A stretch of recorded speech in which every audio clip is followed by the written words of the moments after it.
My friend's parents are blaming me for their daughter's death and have banned me from her funeral, while her ex, the real reason behind her pain, is comforting them. So Rosie, 22F, and I, 22F, grew up together since kindergarten in a conservative area, and she has pretty conservative parents. Rosie was very introverted when I met her. It took weeks for her to talk to me in a normal volume. In contrast, I was a very loud and outspoken child, and over the years it rubbed off on her. Her parents are very nice people and have never said it to my face, but I know they thought and think I'm a bad influence on her. We were in the same school until we were around 14, when she moved away and we lost contact for a while. Neither of us had smartphones back then. We would email every month or so, but she had very limited computer time as well. When we were 18, we got into the same college and reconnected, although we don't see each other often because her studies are very demanding. We weren't as close as before, but we still talked a couple of times a month. I still considered her an important friend. 2 years ago, she got her first boyfriend, Darius, and it was obvious she had never been happier. I had never met him in person but have only heard good things from her. Her family knows about him and approves of their relationship. But around 2 months ago, she found out that he had been secretly filming their intimate activities and posting it on adult sites. He did not censor her face, and he had amassed a significant number of followers from these videos. She was mortified and heartbroken but did not want any of their mutual friends knowing, for fear that people in real life could potentially search and see those videos. Since their social circles are very intertwined, she had no one to confide in. I was one of the few people who knew. She stressed that her parents could not find out. They were under the assumption that both her and Darius were Christians and were saving themselves for marriage, and if they did, they would likely cut her off financially. Her mutual friends with Darius did not know what happened, just that she dumped him and it didn't work out. She was very depressed and suicidal afterwards, and having dealt with depression and suicidal thoughts myself, I took her out almost daily to check on her, and so that she could have someone to vent to.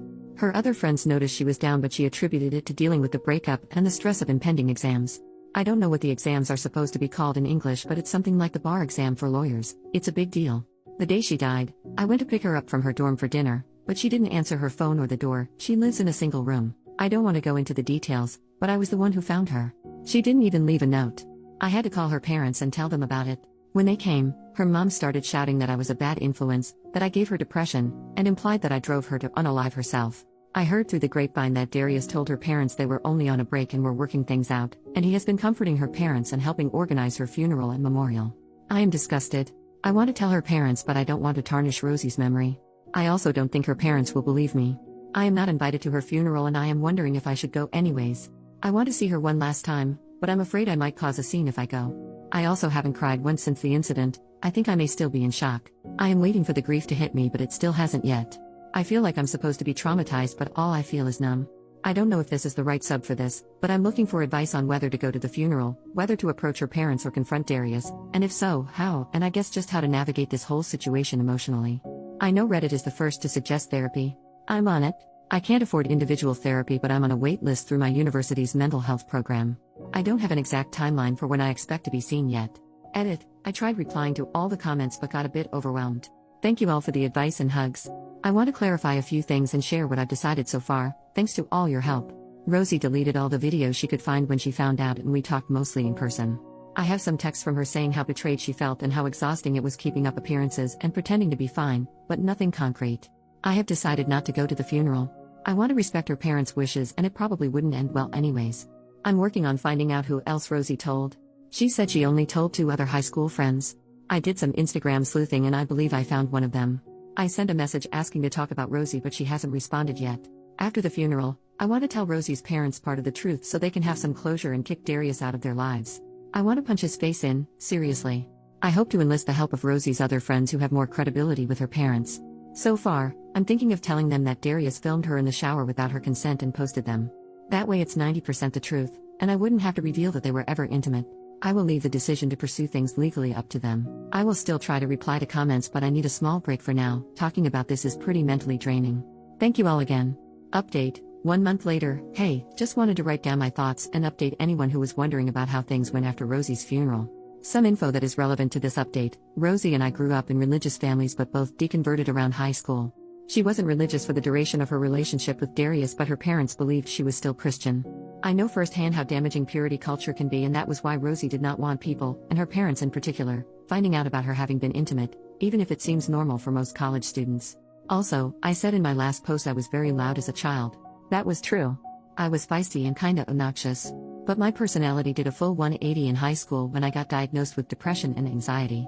Now I am introverted and do not have many close friends. Now onto the update. I reached out to Rosie's high school friend Maggie, who I believe she also confided in about the Darius incident.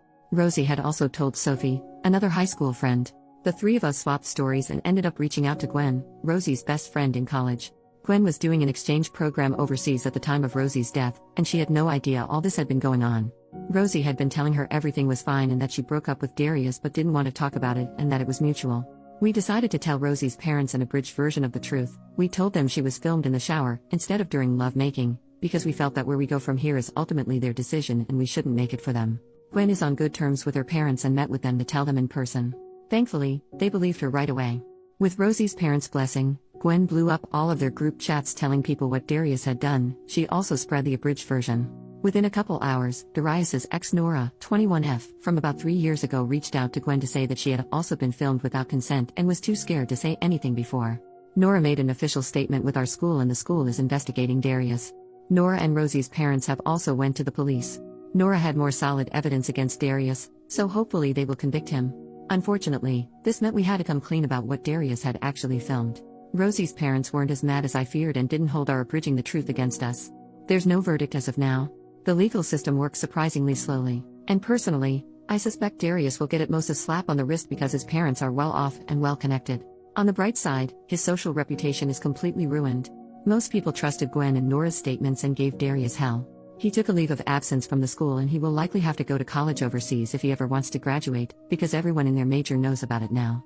Some alumni from their field even caught wind and got involved. It's really very chaotic. I've asked Gwen not to involve me in any of this, besides giving the police any evidence I have and maybe being called to witness, of course, because my mental health has taken a huge hit from all of this and I don't have the energy to keep up with all the details.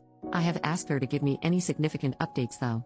Personally, I'm doing as well as one can after all this, which is to say I'm struggling, but hanging in there, and depressed but not suicidal. Thank you for all your condolences in the last post. A few short personal updates from me. Rosie's parents, after Gwen told them, they reached out to me and asked to apologize in person. I didn't want to see them so we agreed to a phone call instead. They apologized profusely for lashing out at me. I forgave them. They didn't know what was going on. I was hurt but they had just lost their daughter and were understandably very emotional. I probably won't have much to do with her parents going forward. I didn't see them very much before, but I am glad to have resolved this misunderstanding. The funeral and memorial. Gwen was not able to sit down with Rosie's parents until after the funeral. She also had to miss it because she was still overseas at the time. We waited until she came back, so sadly I missed it. Rosie was cremated, and her parents gave us, Gwen, some of the ashes. Gwen took Maggie, Sophie, and I to her and Rosie's favorite spot on campus, and we set up a picnic there. We spread some of her ashes there, had a moment of silence, and started swapping stories about Rosie and her life. I had my first real cry after Rosie left, maybe 3 weeks after her death. It was very cathartic and hopefully the first step to healing. Therapy. I told my parents about everything and they helped me find a therapist with a shorter wait list than the ones in school. I did an intake session, and I can expect to be seen in as little as 2 weeks with a therapist that specializes in grief counseling. In the meantime, I went to some support groups with Maggie, Sophie, and Gwen. I personally don't think it worked for me, because every time I talk about it it's like reliving the whole experience for me, so I will stick to therapy. Sophie and Maggie are still going to sessions. What next? My semester is almost over so I'm trying to tough it out until then. I've told professors in my department about Rosie, they've heard about what happened, and they've been really kind and I've been given extensions on most of the work I missed. I'm not sure if I will be going back to school next semester or if I'm taking a break to recover mentally from all this. Maggie, Sophie, Gwen, and I have bonded over the shared trauma. Rosie had a pretty consistent taste in friends, lol. We will be keeping in touch and leaning on each other. That's about it from me. Thank you if you've read this far. Typing this out helped.